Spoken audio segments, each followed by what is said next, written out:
right. Okay, everyone, welcome to As the X-Ray with Dr. G, yours truly. I am so super excited. I want to say thank you to all of you who moved up your time 2 hours because today's a special day. We're in the New Jersey area, and so it's major, major, major. And I'm so thankful for my amazing speaker who's here. And she agreed, and she was so gracious to move up her time so that we can do this program today. So if you're watching overseas or from other states, today is what we call the Super Bowl Sunday. So it's a big deal. It's a big deal. People gather together. Yes, Christine. People gather together. We use it as an opportunity to connect. We have fun. We share and we talk. And so I'm so excited that we can do this program still despite it being here. So I'm gonna have her introduce herself, but what I would say is this. I had an opportunity a few months ago to go to a program that was sponsored by the Boggs Center called Facing the Future. And in this program, I was able to sit in a talk that Christine was able to present on this particular topic on the NJABLE. And after listening to her and really reflecting on it, I thought this is something that must be heard. Personally, I've been a beneficiary of having an able account. And so I think that this is something that every person or every family should really be looking into and investigating and exploring. So we're so grateful that when emailed her right away and said, "Hey, I'd love for you to do it," she didn't even miss a beat, that it was a Sunday and she was willing to do it. So Christine, I want to say thank you. Welcome to the As the Expert series that we host once a month, part of my goal, where is this to support families facing autism and other intellectual disabilities throughout their lifespan. We exist to create connections and provide resources. And part of the provision of resources is providing education. And this is why we're here today. So on that note, I want to welcome you and yeah, show off your shirt again and then tell us why you're wearing that shirt. Okay, go Eagles. Yes, today is Super Bowl Sunday, and I am a Southern New Jersey resident and a part of a family and group of people who are big Eagles fans, so we're very excited for the game tonight. So I will get started, Dr. Genevieve, yes? Yes, yes, yes, yes, go Okay. for it. Great. Thank you, everyone, for joining and listening in to today's presentation on New Jersey Able Savings Accounts. As Dr. G said, my name is Christine Chickadell, and I am from the New Jersey Division of Disability Services. We are a part of the Department of Human Services, and my job is providing outreach on the New Jersey Able Savings Program. Before I came to the state office in Trenton, New Jersey, I worked for county government. I ran a program for adults with physical disabilities in Atlantic County, New Jersey. I also was the ADA, Americans with Disabilities Act coordinator there, and the Office of Disabilities Director. Disability is close to my heart, as it is you listening today. I have a sister with Down syndrome who is truly an impetus of why I got into this work professionally, as well as it's in my personal life too. So I'm just going to jump right to it to get started. If you're able to see your screen, ABLE is an acronym. It stands for Achieving a Better Life Experience. New Jersey is a member of the New Jersey ABLE Savings Plan, is a member of the National ABLE Alliance. And what that is and what it means to you folks listening today is that we are part of a group of 19 states in our nation, all with ABLE plans. And we work together through this alliance to keep our ABLE program, our products, our financial products, very competitive and strong. So rest assured knowing if you decide to open an ABLE account that you're working with a very strong financial product dictated by federal banking laws, is a federally backed program. So a disclosure I need to state is that this material and presentation today is for general purposes only. They are not intended to provide legal, tax, investment, or other advice, nor should they be used or relied upon to avoid penalties or consequences under federal or state law. Individuals should surely consult with a legal or tax advisor regarding their specific and particular circumstances. So the ABLE Act of 2014 created savings and investment accounts for individuals with disabilities. Today I'm going to be sharing a very basic overview.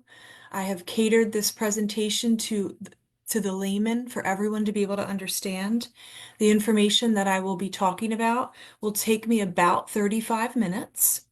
And it is very basic, and I'm going to go through it, and at the end I will open the floor for questions if anybody has them. So I ask if you don't mind holding your questions to the end, because often they get answered throughout the presentation. The agenda that we're going to be discussing today is I'm going to go over briefly some legislative history about ABLE and the ABLE Act. We're going to talk about really what is ABLE? What exactly is this? And why would people with disabilities want to have an ABLE account? We're going to talk about eligibility for the savings plan.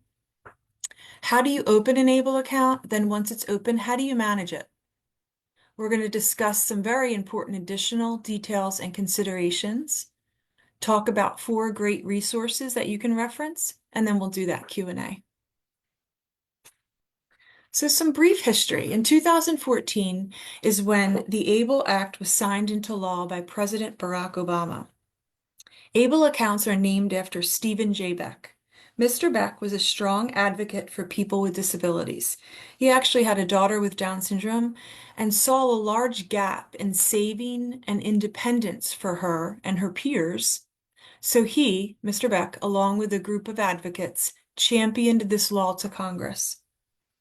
The landmark passing of the bipartisan ABLE Act garnered the support of 85% of U.S. Congress. The federal ABLE law amended a 529 college savings tax law that many of you have heard of that before, a 529. ABLE is a 529, and they call it a 529A, with A standing for appendix, meaning it's at the back end of a 529 regulation. So that was all in 2014. And then, so we just had the 10th anniversary of ABLE on December 19th last year. So it's a 10-year-old program. In 2016, that's when our plan in the state of New Jersey adopted the ABLE Act. And that is also when we joined that National ABLE Alliance that I mentioned earlier. It wasn't until 2018 that New Jersey Department of Human Services, where I work, began administering our ABLE plan. And then, very notably, that is when the plan became available to the public for saving and investing. So we are only looking at a 7.5, 8-year-old plan. That's it. This is very, very new and young. So if you're not real familiar with it, understandably. ABLE today, 2025, what does ABLE look like? If you are able to see your screen, everywhere that you see green is where there is an ABLE plan. Every state except 4 right now has ABLE. And actually, Wisconsin recently adopted legislation, so we're going to soon have 47 states with ABLE plans. There's over $2 billion in assets or money saved by people with disabilities in our great nation. That is a staggering amount of money for a 10-year-old plan, and really, frankly, 8. There's over $36 million in our New Jersey ABLE plans assets under management. There's over 180,000 individuals with disabilities in the United States who have ABLE plans. And there's over 3,600 New Jersey ABLE savers. So let's get back to basics again. What really is this? What is ABLE? And why would people with disabilities should have an ABLE account, dare I say?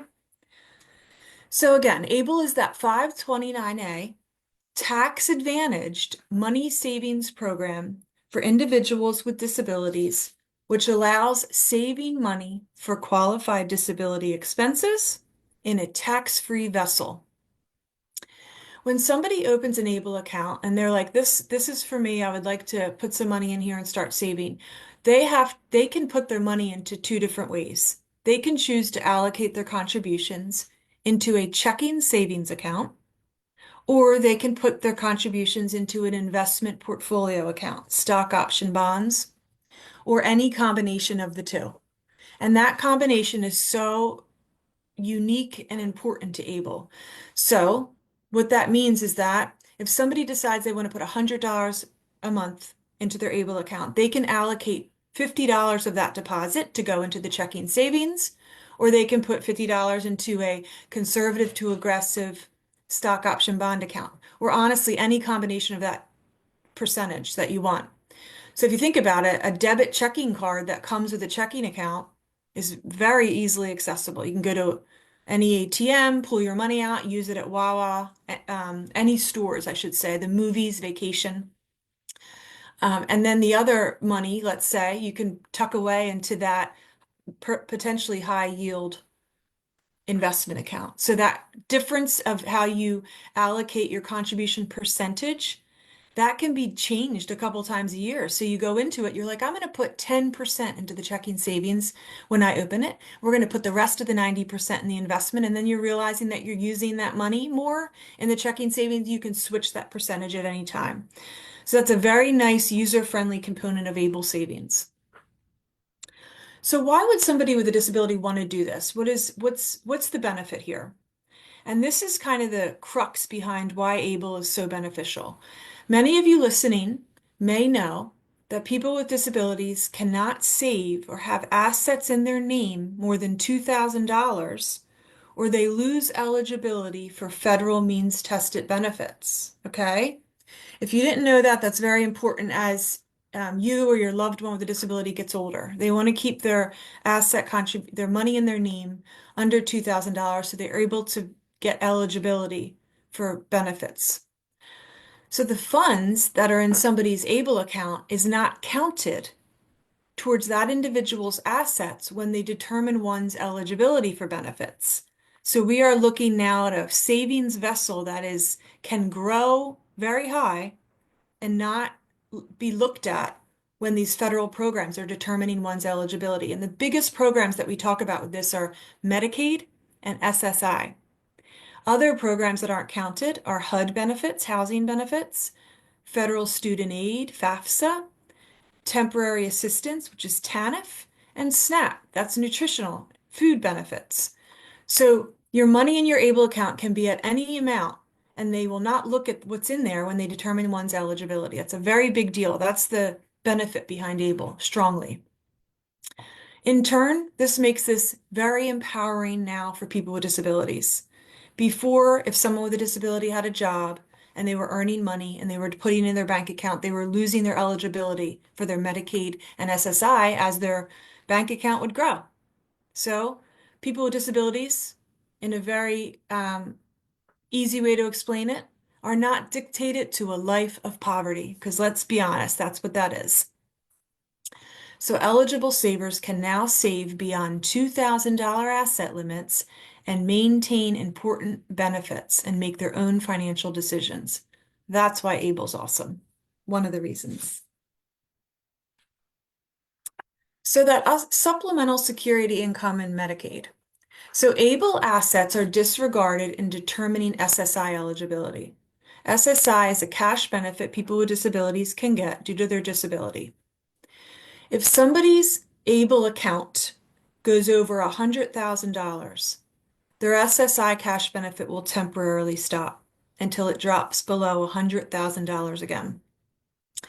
In New Jersey, ABLE assets under $305,000 are disregarded when determining Medicaid eligibility. It's important to note that New Jersey Medicaid beneficiaries, meaning anybody that's on New Jersey Medicaid, which is that health program, are subject to a Medicaid payback provision. And let me tell you what that is. This can only be requested by New Jersey Medicaid after any and all qualified disability expenses have been paid. That's including burial and funeral expenses. So any assets or money that remain in someone's ABLE account when they pass away can be used to reimburse a state for Medicaid payments made on behalf of that person during the time they had an ABLE account. Funds can only be requested after all those qualified disability expenses have been paid up to and including funeral and burial. Very important to note that. Another great benefit of ABLE accounts is the fact that there's great tax benefits. They are literally a tax-free way to save for disability expenses.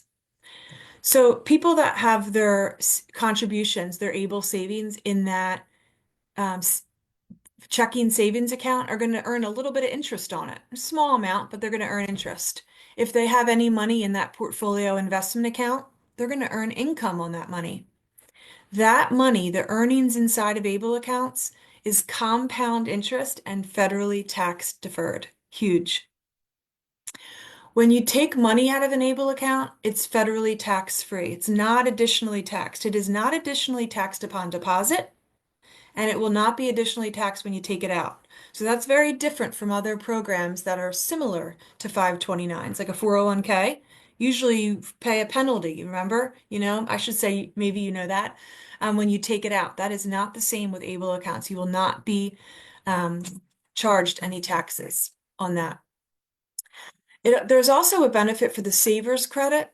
So this is for some eligible savers, and there's a link at the bottom of this slide, and Dr. G is going to disseminate to all those listening today this slide deck, and you can always click on this slide, on this link, and share this with your tax preparer or financial advisor to ensure that you get all the tax benefits you can with your ABLE plan.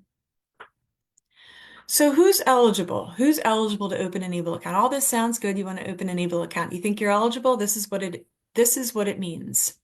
To be eligible for ABLE, individuals can be any age, babies to 100 years old, and they must meet two requirements. First, the disability of the ABLE saver has to be existent before their 26th birthday.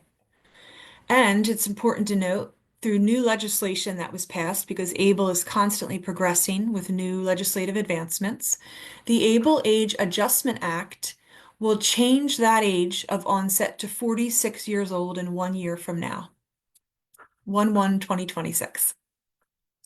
The other thing that you have to have in order to open an ABLE account is one of the following. The saver is eligible for SSI or SSDI due to a disability. Please note that you do not have to have those benefits. You have to be eligible for them. Or the saver has a disability that's listed on the Social Security Administration's page of compassionate allowances. Or I missed the saver is blind. Or the saver has any similarly severe disability that a licensed physician can attest to and kind of write that down for you. I did link a sample disability certification form from our affiliate, the ABLE National Resource Center, that you can always click on and fill this out. But please note, these two criteria that you need to open an ABLE account are self-attestation, self-certification. So when you go to enroll and you meet these criteria, nobody's going to ask anyone for documentation to prove eligibility. Okay? You self-attest that you meet those criteria, and then you can enroll in an ABLE plan. The only other caveat for qualifying is that the ABLE saver does not already have an existing ABLE account in another state. So this is important to note because we are dealing with a national and international audience today. If you are an ABLE saver that opens an ABLE account, let's say in New Jersey, where I am hailing from here, and you move to California, you do not have to close your ABLE account when you move. You can keep it running forever. It does not have to change, but just don't go to California and open another one. Most ABLE plans allow outside residents. There are a few plans that don't, but most do. So maximum contributions, this is a really important slide, and this is something to strongly consider when you're opening your ABLE account. You're able to put $19,000 per year into an ABLE account. That is a number that is federal. Every ABLE plan has the same capitation. And this does change every year with the FPL, the federal poverty limit. That's how they change that. But last year it was 18,000. We're looking at 19 this year. If you are an ABLE saver that is employed, you can save more money through another great piece of legislative advancements called the Able to Work Act, which I'll go over.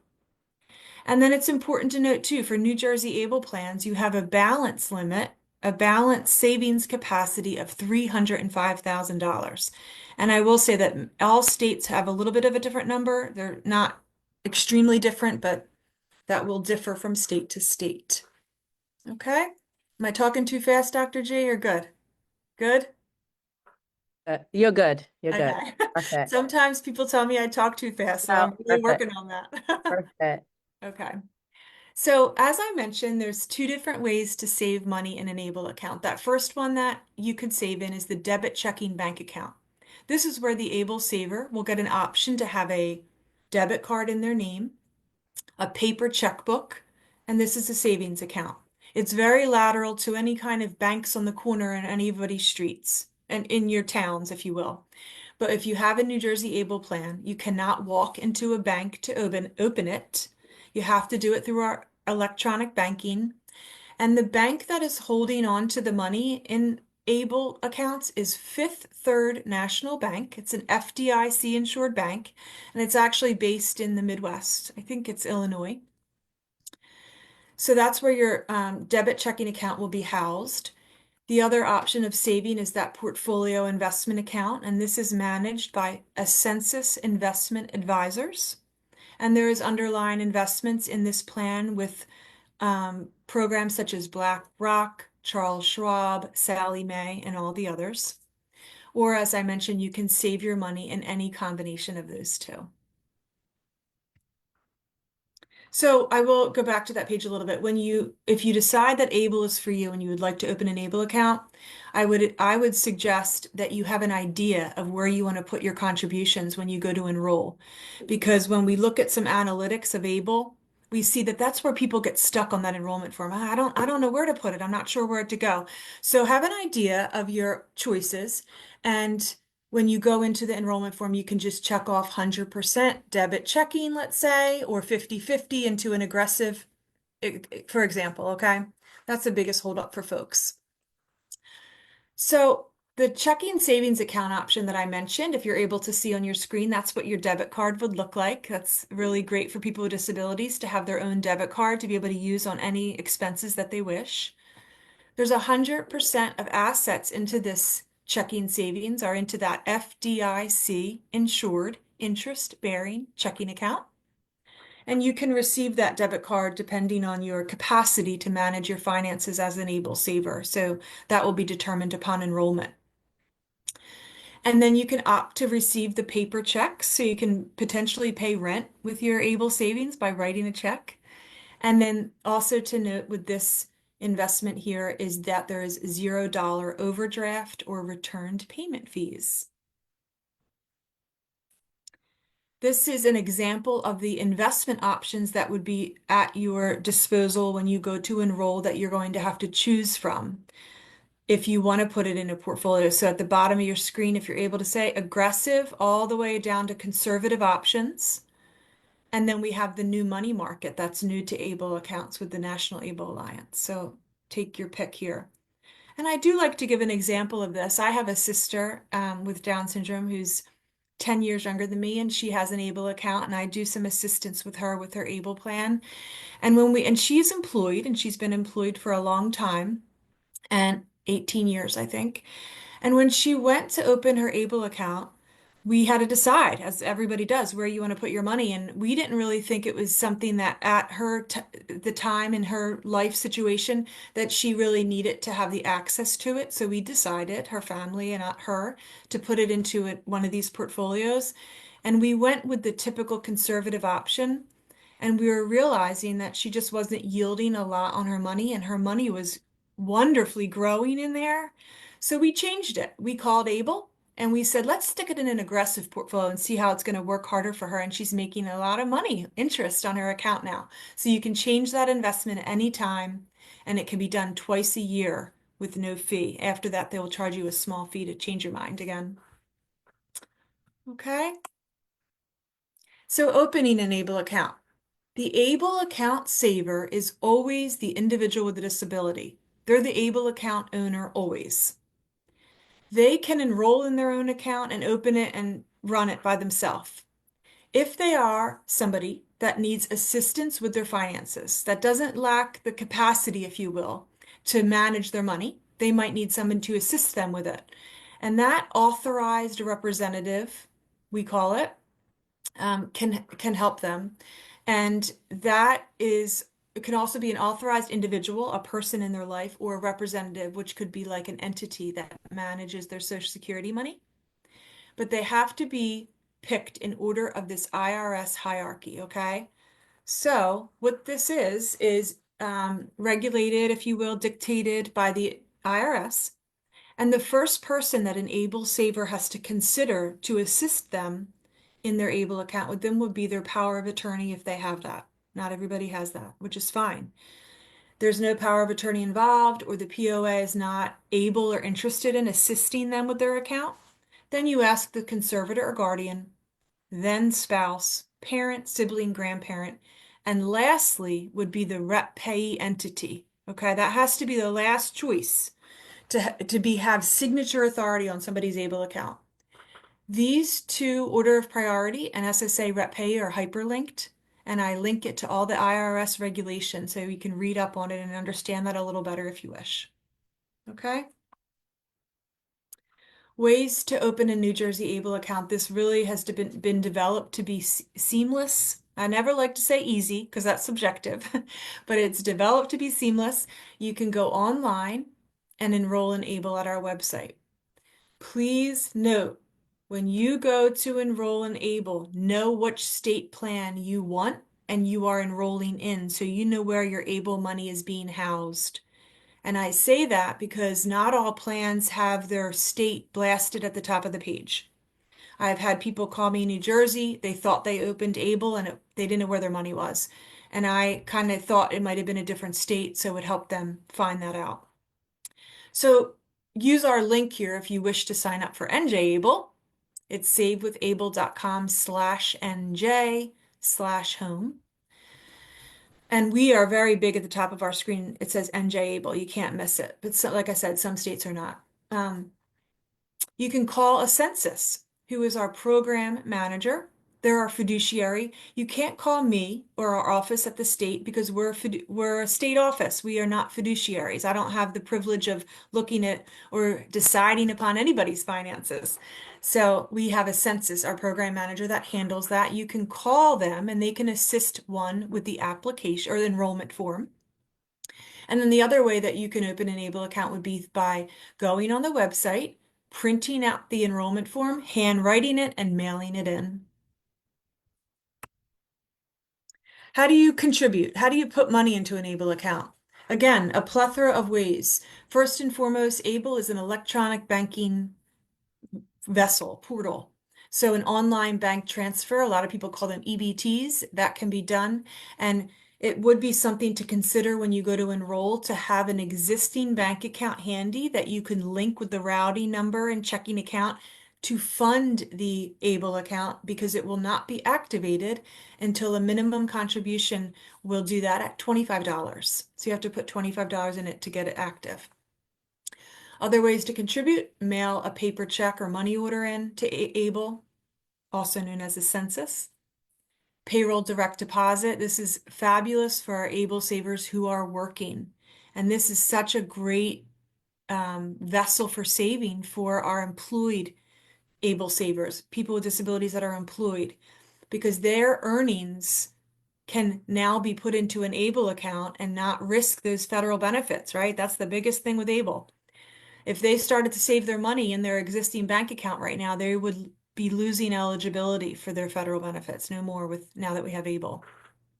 And I like to say a little bit tongue in cheek, I hear this all the time. Before Able was here, people would literally hide their money under mattresses or put it in somebody else's name because they needed those federal benefits. So those days are gone. Put your money in an Able account, let it grow, grow, grow, and don't worry about it.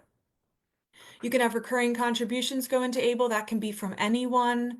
Parents can contribute a portion of their paycheck into their child's Able account, for example. You can do it through YouGift. This is a wonderful way to see Able savings grow. So holidays, birthdays, instead of receiving a paper check, tell grandma and grandpa and aunts and uncles to go right onto the portal, which is on our webpage, and they can contribute using the 6-digit code for their loved one that they want to give money to. And then it doesn't affect, again, remember, if it's going into ABLE, it's not going to affect their federal benefits. And the other way to contribute would be that 529 to a 529 rollover. How do you take money out of ABLE?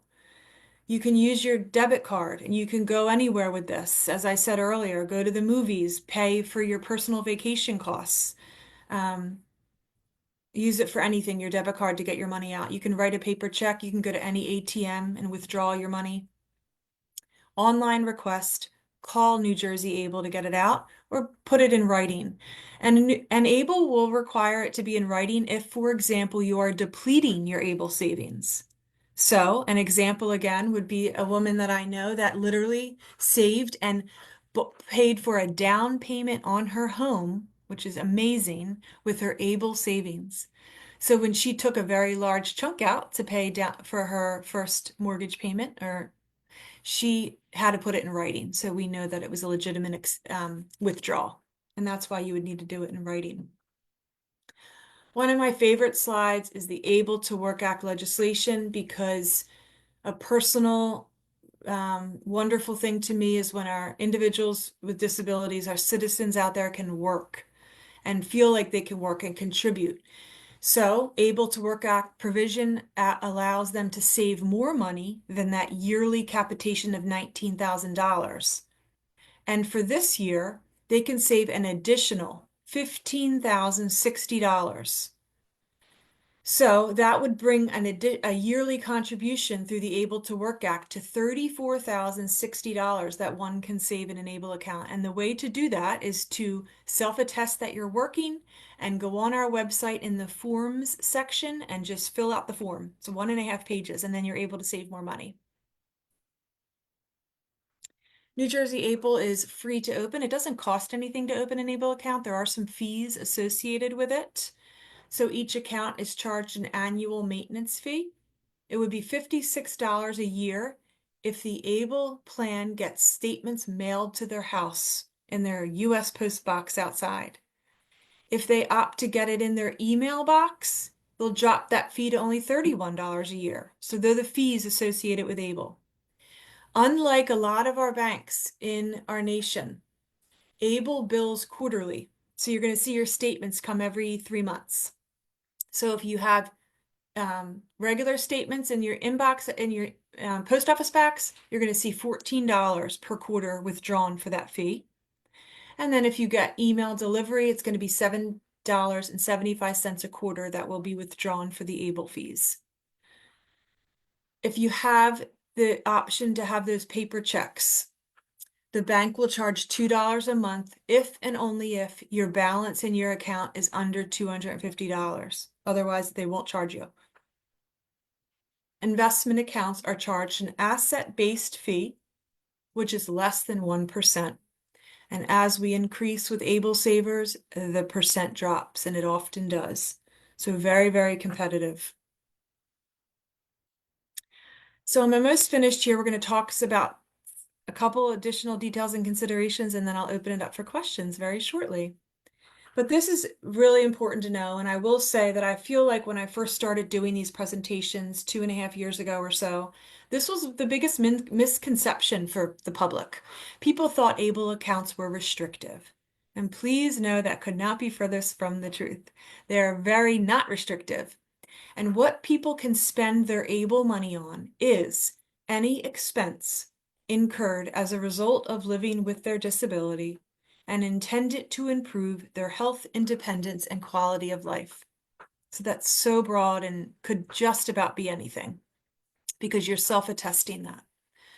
So, for example, in education, people can buy tuition, pay for books or a tutor with their ABLE savings.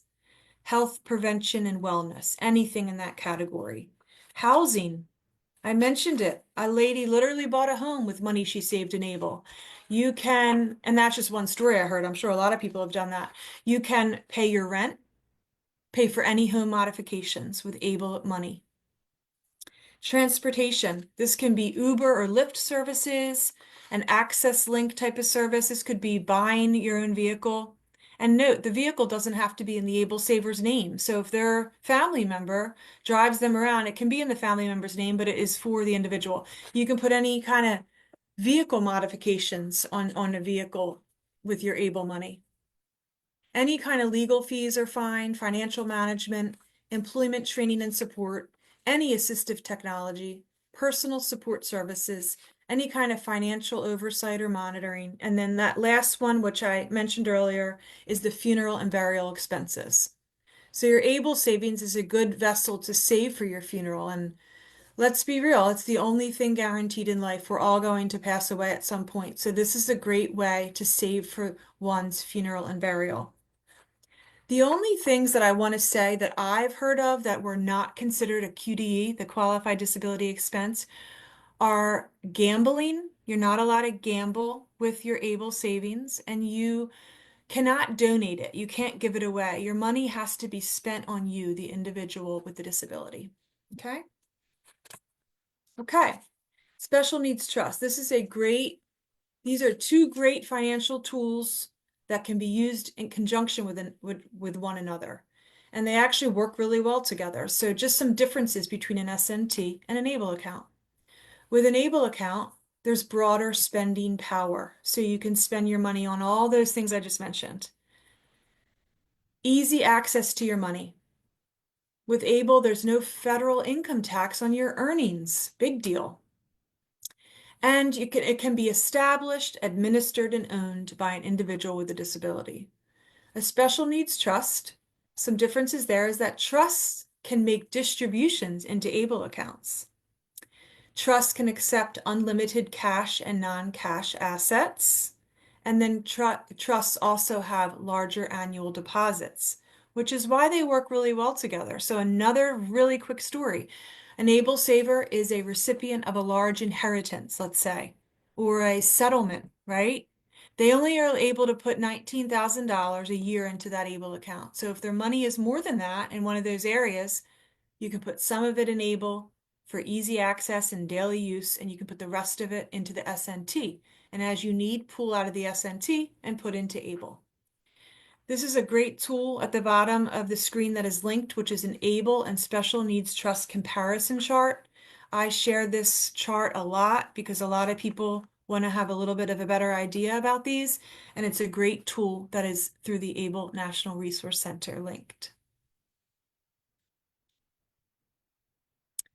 Listed on the screen are 4 wonderful resources for ABLE. Again, the ABLE National Resource Center, the Social Security Administration, and the IRS has 2 great pages on ABLE accounts. And then ABLE Today. That's one of our newer groups, and they are responsible for a lot of things, but they do a lot of legislative advancements with ABLE. So that's linked there as well. And then this is the last slide today. This is my contact information. You can reach me at the DDS phone listed. We also have a New Jersey ABLE email you can call with any questions, a census and Fifth Third numbers. And then I do like to let everyone know that I do these presentations all throughout the state. Our offices at DDS does them. If it's not me, it's a colleague. And we'd be happy to present to any kind of groups where the information would be pertinent. We have a great email distribution list through our division you could click to join. Sends out weekly information about all things disability. And then the newest member of our division is the New Jersey Disability Information Hub. You could also scan the QR code for that, and it's a wonderful resource for all things disability.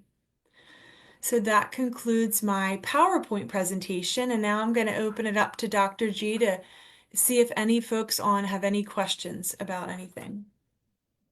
Yeah, great, Christine. This is so wonderful. Thank you so much. Yes, I see Lilia in the Zoom room has a question. You can unmute yourself, Lilia, and ask your question.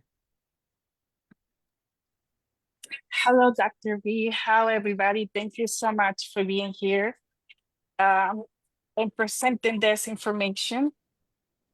Um, as Dr. knows, I moved to Utah about 2 months ago, and we have my daughter's gifts, birthdays, Christmas presents, and in my mother-in-law's house because we didn't know how to keep her money. And this is amazing. When I look it up yesterday, the doctor sent the reminders. I said, "Well, this is what I've been looking for." My daughter is 70 years old. She will be 18 in December this year. And I would like to know when she start collecting her Social Security on her name, um, is is this account is good for her deposits in the account? That's a great question, and thank you for the kind words. I'm glad the information is helpful to you.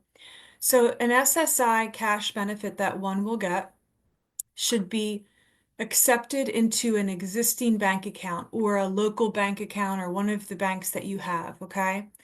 Have your daughter's SSI land in that bank account for her use. The reason that she will be given SSI in a very general explanation is because she is deemed to need that money for her daily living expenses, food, shelter, clothing, etc. So a lot of that money you're going to use every month for that, and she will use it for her living expenses. Any excess money in that bank account that she got from SSI, transfer it into an ABLE account. And that's where ABLE is so valuable because it happens. People get that SSI cash benefit and maybe they didn't use $20 one month. Maybe they didn't use half of it some month because of whatever reason. If you let it sit in the bank account that it was and it exceeds that $2,000, she could then lose the eligibility for it. But every month as she gets that benefit, and if there's a little bit left over that you didn't use, please put it into the ABLE account. And then she can watch it grow, grow, grow over there and never risk losing eligibility. But I wouldn't have it deposited directly in ABLE because ABLE is a savings account. So if the federal government sees that you're getting the SSI benefit and just saving it and not using it, they're going to think that you don't need it. It's given to you as an individual with a disability because you need it for your daily life. So that's how it should be used, honestly. Oh, thank you. And one more thing. I don't know anything around my area. I live in Saratoga Springs, Utah. How should I search for the Ava account? So Able in Utah is part of the Stable partnership. So I believe honestly you could just Google it and find Able online for enrollment. And then you're going to find on that page representatives in Utah that could help you um, with any questions you may have. But for more general disability related information, every state has a state office of disability in some capacity or another. So if you can't find that through a Google search or get to the right person, I would reach out to your ABLE director. You know, I'm New Jersey, and if you can't find it or you really need some assistance, please email me at the email address on the screen. And what I will do is put my direct email into the chat. You could do that. And I can connect you with a Utah representative. I actually have met the Utah representative at a federal conference, and she would be happy to help you. Thank you, thank you. I truly appreciate it. Sure. Thank you, Christine, for that. Chris, I don't know if you want to ask your question directly, so it's Malini, or you want me to read it out loud. Okay. All right, so the question here is that the 100,000 and the 305,000 limit, does that apply to investment savings as well? Yes. So the $100,000 would be the balance in somebody's ABLE account. So if somebody's ABLE account balance goes over $100,000, what that means is that they will temporarily lose their SSI benefit. That's the only thing that 100,000 is connected to, is an SSI cash benefit. Once that ABLE account drops below 100 grand again, SSI will continue for that person. As far as the $305,000, that is the savings capacity of NJABLE, and that amount is hard stopped at the end. So if somebody's balance gets up there, you don't have to continuously watch your ABLE account to see how much is in there. The fiduciary won't let it exceed 305,000. I mean, it's important, I guess, to note that you can continue to earn interest beyond 305. You can't just, they're going to still pay you on your interest that you accrue after it gets that high. You can't make any contributions beyond $305,000. All right, awesome. Hi, no, this is George. Hi, George. Um, my question was more, um, if the investments are going up over 100,000, do you then, is the investments and the balance that's actually in the account, are they summed? Yes. The money, if you're earning lots of money on a aggressive portfolio option and it goes over $100,000, that will be linked to the SSI benefit, yes, and the individual will temporarily see that cash benefit stopped because however the money is getting into an ABLE account through really great interest payments or somebody contributing, however it is, it's the balance. It doesn't matter how it gets there. Okay, makes sense. I hope that was clear. Yeah, so basically, if you're getting SSI benefits, you want to keep it below 100,000, keep your investments below 100,000 Yes, with sir. interest. Okay, thank you. And that's where an SNT would come in very handy. So that's why these two programs work so well together. Excellent. Thank you for that question. So then the other question that was on here is, at what age can you open this? Is this only after 18? Anybody at any age can open an ABLE account, from a baby, a newborn, all the way through over 100 years old. So it doesn't matter your age, but you just have to have that criteria with the disability onset. They have to have the disability onset before their 26th birthday, and then one of the other eligibility criteria that I'm going to be putting back on the screen here for you to read through. So essentially, when individuals get their diagnosis, say at the age of 3, with that diagnosis, they can also go ahead and open an ABLE account. My Absolutely. My Yes. question to you is, can the ABLE account be converted into a regular 529 education account?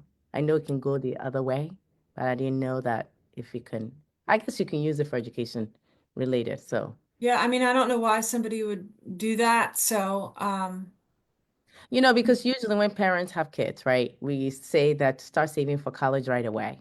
So at the end of the day, people start to open a 529 account for their kids and with the intention that it will help with college.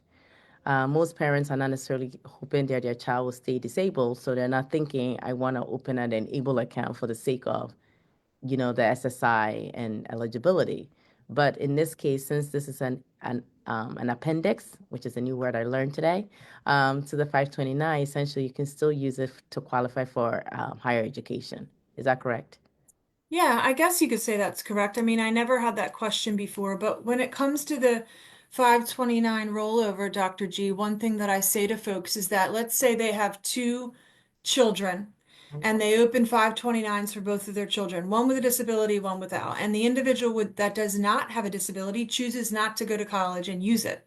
You can roll over that child's 529 into the 529A account. That's the way it can be rolled over and used. And that's the only rollover that you're allowed to do when it comes to ABLE accounts.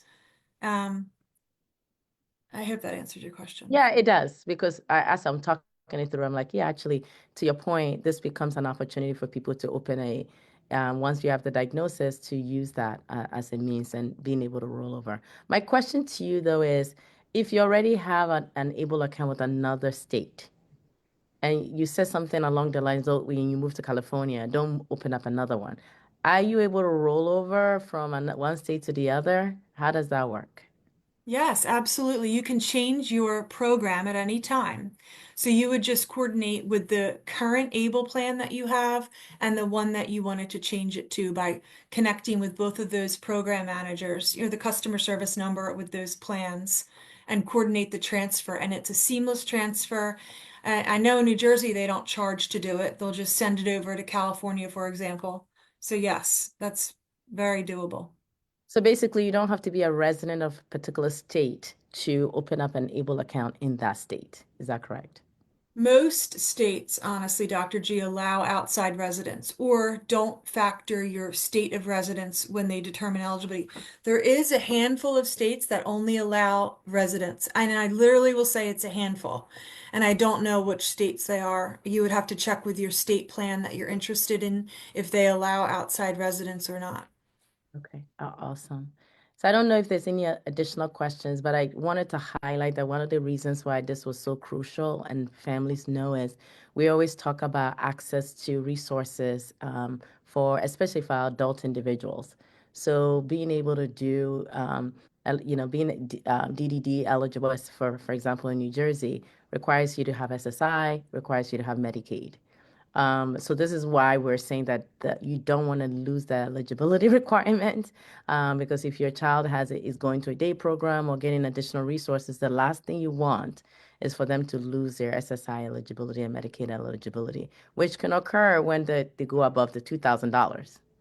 Or hence, in this case, you go over 100,000, it will be on pause. So now I'm just trying to get the terminologies all correct. Um, so hopefully this is helpful to folks. This program has been around 10 years. Wow, I can't believe it. And I know when I learned about it, it was before I learned about the New Jersey version. I have it with another state. But it was super helpful to kind of know that this is a tool, and this is a blessing to families. So I didn't know about the work part. They were able to work. Is that what you called it? Able to work part. So folks that are here, learn the terminology. Let's make sure we share this information with our friends and family. And I love the fact that now you can also use this as an opportunity to get birthday gifts in the form of cash to the individual. Like question two, and I guess this is me thinking of like, many of us learned that, don't leave anything in your child's name, which is really difficult as a parent. You start to think like, how do I? And this is where establishing a special needs trust and so on and so forth comes in. So this is also a true benefit in a way for families that you're looking at setting up your wills and so on and so forth. Another tool in your toolbox to ensure that your loved one has what they need. um, Someone says the presentation going to be available for later on. Yes, we have it recorded and it's also on our Facebook page and we'll put it on the YouTube. I think it's really, really, really important for people to go back and review Christine's presentation, which was excellently done. So it is Super Bowl Sunday. If there are no additional questions, yes. Go Eagles, right? Casey, you also have something to say about that. I live in the New Jersey area, so naturally, of course, we're gonna promote the New Jersey Philadelphia Eagles. Go Philadelphia Eagles! And of course, we wish them the best tonight. So, if there's no additional questions, will you email the PowerPoint to? Yes, we'll email the PowerPoint. We will also send it out to our we will also send it out with our monthly e-letters too, just so that people have it. And for those of you who registered and those of you who are on a connection with us, we'll do that. But if you're watching us live and you do want that too, you can email us at info@mygoalinc.org, info@mygoalinc.org. And we do this as a resource to our families, as we say, you're going through a lot already. And we want you to be empowered as you do so because you have access to resources like this. So, and with that note, I want to say thank you again, again, and again, Christine, for a wonderful presentation. Really nicely done. We learned a lot, and we truly appreciate each one of you for being a part of it today. So, stay safe, everyone, and have a fantastic afternoon. On that note, goodbye, everyone. Take care. Bye bye. Yeah.